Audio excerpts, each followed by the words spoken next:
Oh, hello everyone, happy trucking channel sa inyo lahat. Kamusta kayo? Ayan, so another day, another truck. May titignan tayong unit guys, no? Bubble top siya na 12 wheeler. Silipin natin, nasa conversion daw. Ito nga pala yung sa unit natin, no? Subscribers natin. So ready for pull out na yan. Tapos na. Pinapaganda na, oh.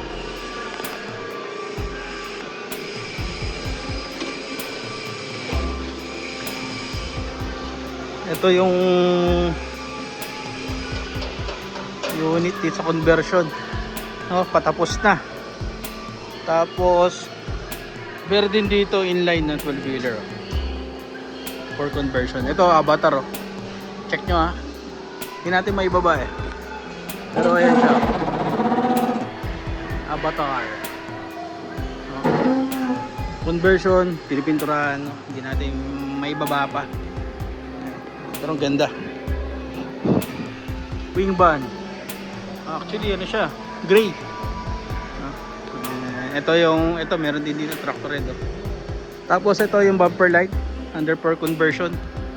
Presyo nito mga nasa araw 1.7.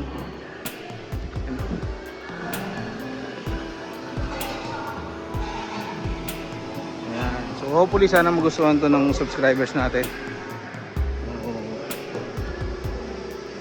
Problema nga lang kung pupuntahan niya sa linggo to, actually bukas, no, August 24, no, hindi niya pa mapapa-start ang unit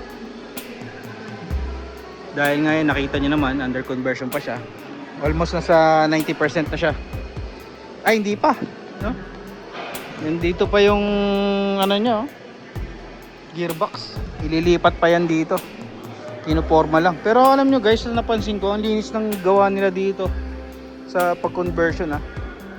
Kasi sa iba kasi halos ano na yan eh.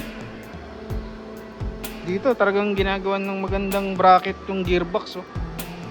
Nililinis muna nila. Sa iba naman nililinis pero hindi kagaya nito. Maganda yung pagkakagawa dito. Kalidad. So, papaalam muna tayo guys. Maikli lang natin itong video. So, standby lang. Maraming salamat nga pala sa pag-subscribe mo sa ating channel guys. So, mas marami pa tayong video yung i-upload dito sa ating channel. Kapasalamat ulit ako at magpapaalam. Happy trucking channel everyone. Thank you, bye bye and God bless.